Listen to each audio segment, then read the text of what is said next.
给设计，可以自考。哟我去，干，咋了？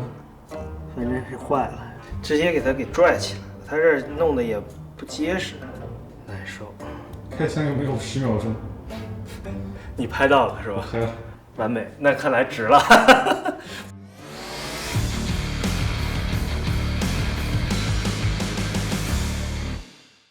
嗨，你好，我是尹白猿。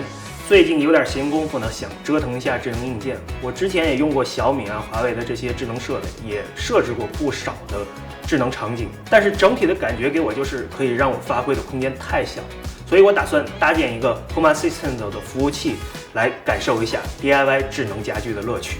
搭建 Home Assistant 服务器只需要一台能运行 Linux 并且能稳定的跑 Docker 的硬件就行。本着能省就省的原则，咱们一起来看一下有哪些现成的设备可以利用一下。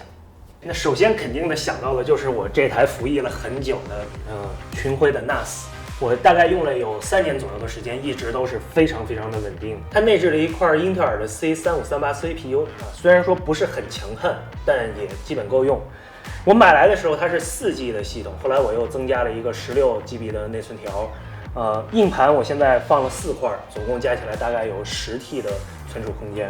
群晖是出了名儿的花钱买软件所以它的软件系统是非常的好用，而且内置的Docker 的应用也不错。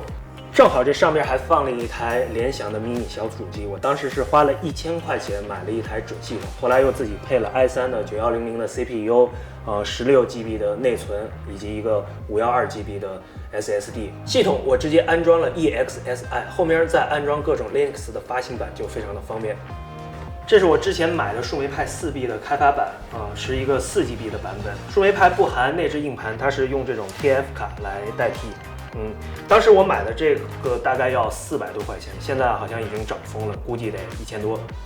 这是一块仿树莓派4的国产的开发版，它用的核心是 2K3568跟树莓派4的性能基本上差不太多，板载了一个4G 的内存，后边是一个板载的32GB 的 eMMC 但是它可以取下来换更高的容量，在稳定性上它应该会比树莓派的 TF 卡要好一些。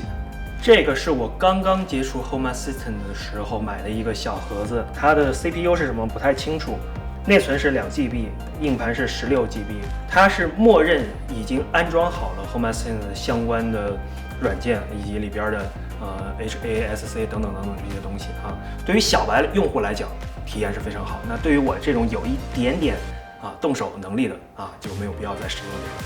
这也是一块 2K3568的开发版，它几乎把所有的外设都引了出来，但是它的价格相对来说会比较贵，用它来装 HA 有一点点大材小用。最后了，还有一个了，就是刚刚你拿回来的那个，这是我的朋友送给我的一块板子，这是由电视机顶盒改装而来。它最大的改变就是在这儿集成了一个 Zigbee 的网关玩过 HA 的朋友都知道，能再配合这个 Zigbee 网关，可玩性就会变得好很多。这些就是我目前能找到的所有可以安装 HA 的设备。